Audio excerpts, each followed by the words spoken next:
At 16 you've never seen a review like this. Weird old games you cannot tame, these things you don't miss. SNES Man is the champion, he is 16-bit. SNES Man is the champion, he is 16-bit.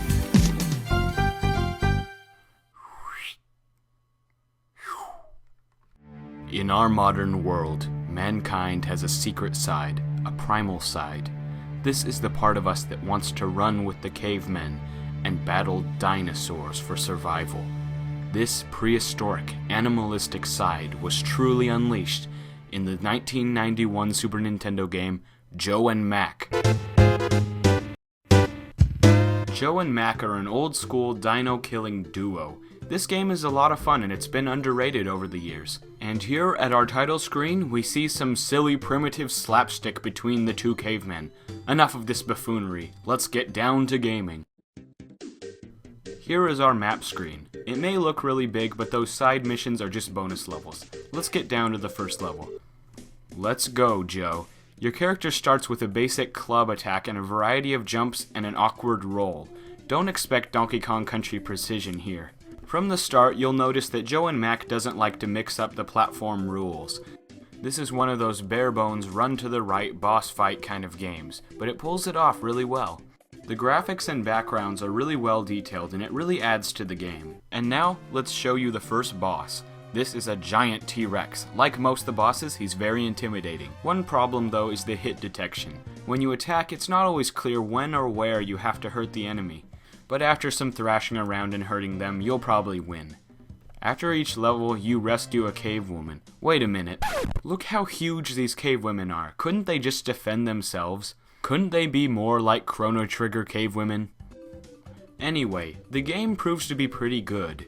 As you keep going, you find new things like weapons. Here's a fire weapon that can roast cave kooks in a single blow. Yes, it's pretty powerful, but short-ranged. Here's the wimpy bone weapon. Throw some old bones. An upgrade from this is the boomerang. Trust me though, it's not powerful enough to make Link jealous. And my favorite, the stone wheel. This is a strong weapon that rolls ahead of you and can even go up cliffs.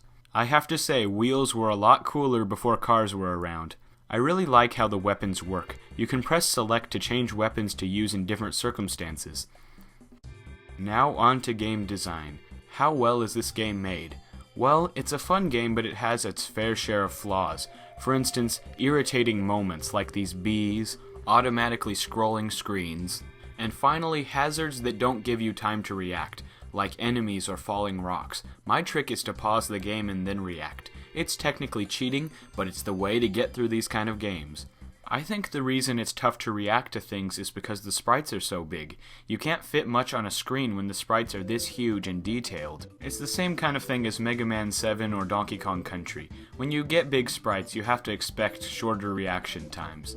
The controls have their problems too. Attacking is very straightforward and firm, but jumping, dashing, and rolling have their problems. Jumping feels a little forced and unresponsive, sometimes knocking you into pits.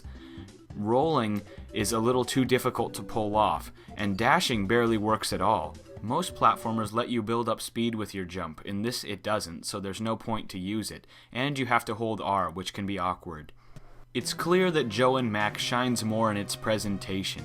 The graphics and bosses are very interesting and well thought out, and the music is enjoyable, pretty light stuff.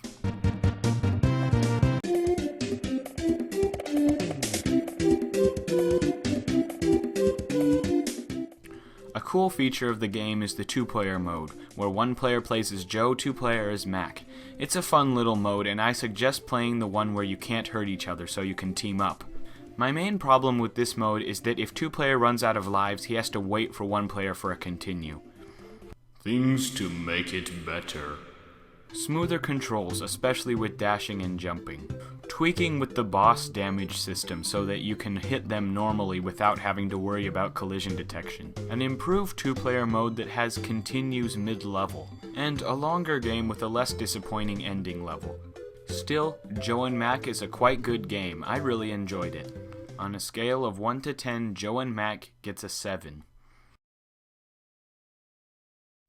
So everyone, that's Joe and Mac, a fun little game. But did you know that Data East, the company who made this, made 2 other games in this same series? Yes, I know you're thinking Joe and Mac 2, that's a pretty well-known game, but they also made Congos Caper, a lesser-known game in this series.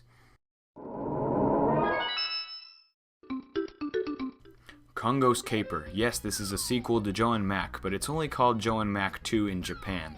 Anyway, here's the magnificent plot. 2 monkeys turn into superheroes through magic gems. Yes, lacking.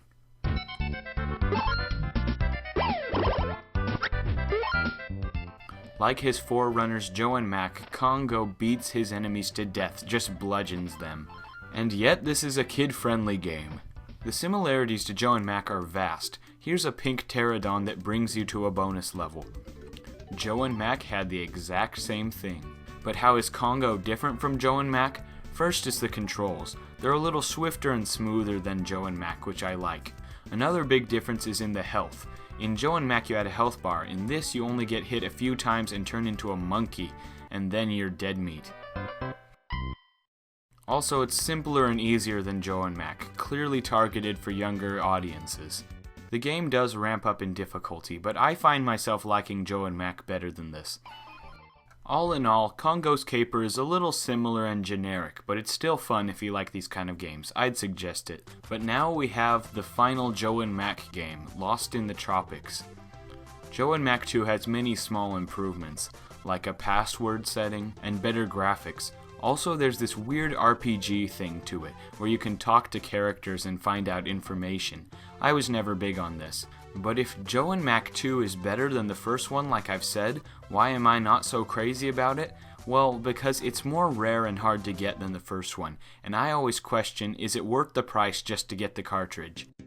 Thus, I've only played it over emulator, so my information only comes from other reviewers and that experience. I must say, it's pretty fun, but unless you find it for cheap or you're crazy about Joe and Mac, I'd just stick with the first game.